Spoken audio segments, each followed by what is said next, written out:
नमस्कार दोस्तों, वेलकम है आपका share market with Kanchan channel में। आप भी डायरेक्टिफिकेशन करना नहीं जानते हो, आप भी अपनी पोर्टफोलियो को डायरेक्टिफिकेशन करके कैसे मैनेज करें, तो आपको ये वीडियो कंप्लीट वॉच कर लेना है। यदि आप बिगिनर हो तो आपको पता होना चाहिए कि अपनी पोर्टफोलियो को कैसे डायरेक्टिफिकेशन करें जिससे आप अच्छा खासा पैसा बना सकें।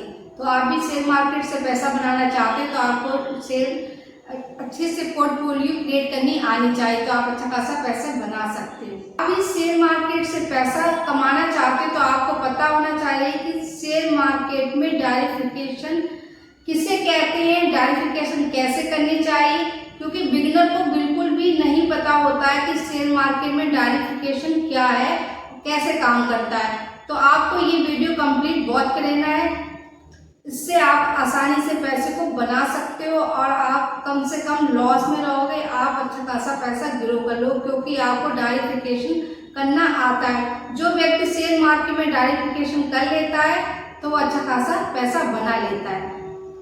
तो आप मेरे चैनल को सब्सक्राइब, वीडियो को लाइक और बेल आइकन को प्रेस करना बिल्कुल भी ना भूलें। जब भी मैं शेयर मार्केट की वीडियो बनाऊं तो आप तक सबसे पहले नोटिफिकेशन पहुंच सके। सबसे पहले समझते हैं शेयर मार्केट में डायरेक्टिफिकेशन क्या है। डायरेक्टिफिकेशन का मतलब होता है कि आपको अलग अलग सेक्टर में पैसे को इन्वेस्टमेंट करना है। आपको एक ही सेक्टर में पैसे को इन्वेस्टमेंट नहीं करना है। तो ये क्लियर हो गया कि आपको सेक्टर का चुनाव करना है, यानी कि अलग अलग सेक्टर का चुनाव करना है। कैसे करना, आइए समझते हैं। जैसे आईटी, जैसे आपने आईटी सेक्टर में पैसे को इन्वेस्टमेंट किया तो आईटी सेक्टर के कुछ स्टॉक के नाम भी बता देती हूँ, जैसे इन्फोसिस और टीसीएस। ये आईटी सेक्टर के स्टॉक, और भी कई सारे स्टॉक हैं लेकिन मैं आपको कुछ ऐसे नाम भी बता दे रही हूँ। इसके साथ ही यदि बैंकिंग सेक्टर की बात करते हैं तो बैंकिंग सेक्टर में आता है एचडीएफसी, आईसीआई बैंक, ऐसे बहुत सारी बैंक है जो बैंकिंग सेक्टर में आती है। यदि फार्मा की बात करते हैं तो ऐसे में सन फार्मा हो गया, डॉक्टर रेड्डी हो गया।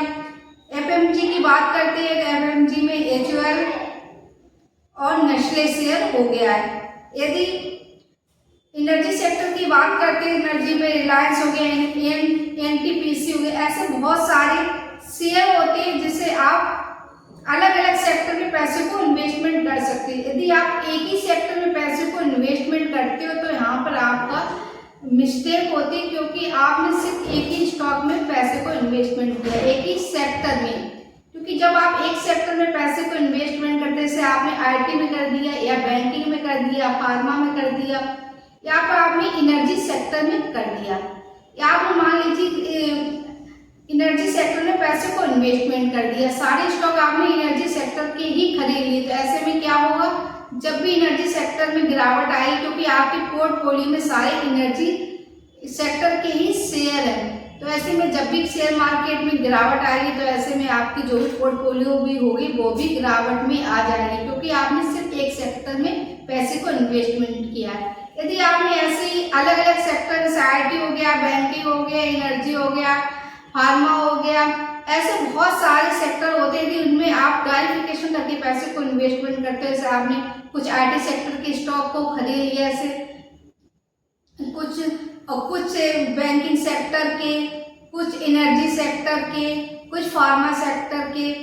कुछ और भी सेक्टर बहुत सारे, आप उन सेक्टरों के भी स्टॉक को खरीद लेते। तो ऐसे में जब भी गिरावट आती है तो उस समय ऐसा नहीं होता कि हर एक सेक्टर में गिरावट आए, कुछ ऐसे सेक्टर भी होते हैं जो अच्छा खासा ग्रो कर रहे हैं, यानी कि अच्छा खासा प्रॉफिट में होते हैं, यानी कि ग्रीन निशान पर होते हैं, यानी कि उनमें तेजी होती है। तो ऐसे में हो सकता है आपकी कुछ शेयर में गिरावट हो रही हो और कुछ सेक्टर में तेजी भी आ रही हो, तो आपको इससे आपका पोर्टफोलियो बैलेंस रहता है, आपका कुछ माइनस भी होगा और कुछ आपका प्रॉफिट भी होगा।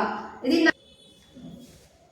Number 2, large cap, mid cap, small cap. मान लीजिए आपके पास सिर्फ 6,000 रुपये हैं, तो आपको कैसे कैसे पैसे को इन्वेस्टमेंट करना है। तो आपको 2,000 रुपये आपको लगा देने लार्ज कैप जैसे शेयरों में, और बाकी जो 2,000 रुपये बचेंगे वो आप लगा सकते हो मिड कैप में, और बाकी 2,000 रुपये बचेंगे आप स्मॉल कैप में लगा सकते हो। यानी कि आपको डिवाइड करके पैसे लगाने हैं।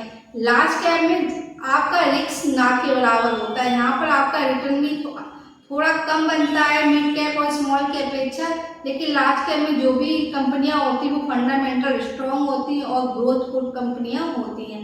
तो आप लार्ज कैप में पैसे को इन्वेस्टमेंट करें और कुछ पैसा आप मिड कैप में फिर स्मॉल कैप में, यानी कि आपको डाइवर्सिफिकेशन करके ही चुनाव करना चाहिए। आपको कभी भी एक स्टॉक में पैसे को इन्वेस्टमेंट नहीं करना है। इसके साथ ही आप जैसे लार्ज कैप के कुछ शेयर के बारे में बात करते हैं तो लार्ज कैप में आ जाता है रिलायंस, HDFC बैंक।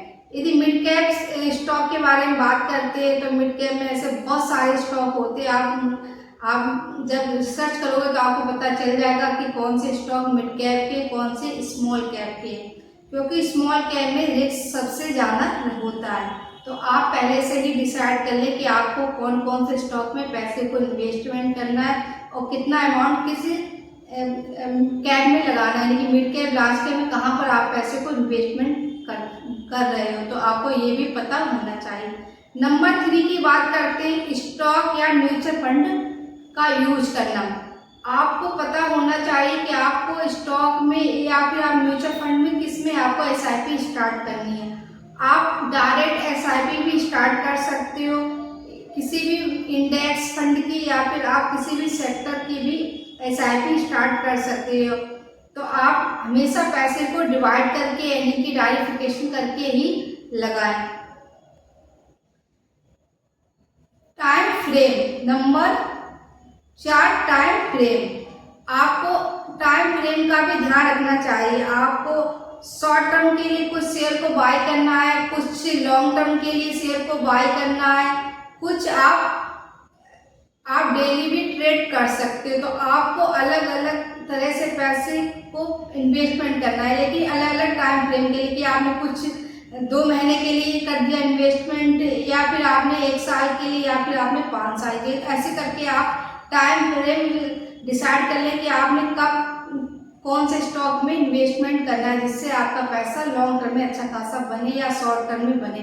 तो आपको टाइम फ्रेम का भी ध्यान रखना। आपको कभी भी ऐसा नहीं करना कि आपने सारे स्टॉक में एक ही दिन में आपने सारे स्टॉक में पैसे को इन्वेस्टमेंट कर दिया। आपको एक दिन में सारे स्टॉक में पैसे को इन्वेस्टमेंट नहीं करना। आपने जैसे आज कर दिया तो आपको कुछ पैसा 1 महीने बाद ऐसे करके इन्वेस्टमेंट करना है, जिससे कि आपको यदि स्टॉक में बहुत ज़्यादा मार्केट में तेजी, तो ऐसे में जब गिरावट होगी तब आपके पास पैसा ही नहीं रहेगा कि आप पैसे को कहाँ पर इन्वेस्टमेंट करें, क्योंकि आपने जो भी पैसा होगा उस समय तेजी हो, आपने उसी समय सारा पैसा लगा दिया होगा तो आपके पास पैसे की कमी हो जाएगी। तो आपको पहले डिसाइड कर लेना चाहिए कि कहाँ पर पैसे को इन्वेस्टमेंट करना है, अभी टाइम है या नहीं है, या आप थोड़ा थोड़ा करके पैसे को एवरेज बनाकर भी स्टॉक में इन्वेस्टमेंट कर सकते हो।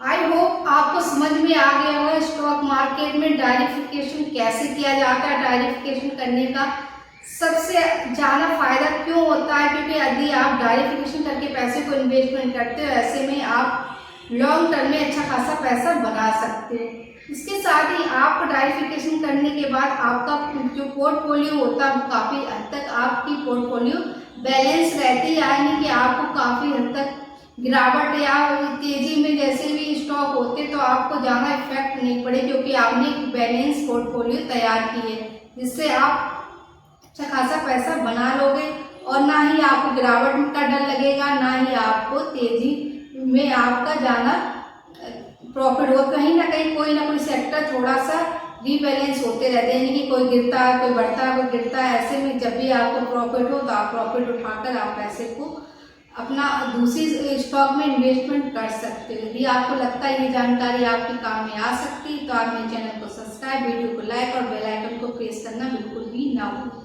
जब भी मैं शेयर मार्केट की वीडियो बनाऊं तो आप तक सबसे पहले नोटिफिकेशन पहुंच सके।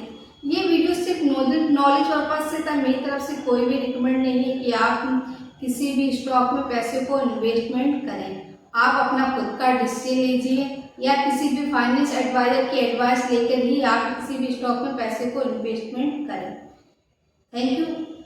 कंप्लीट वीडियो देखने के लिए thank you. Bye bye, take care.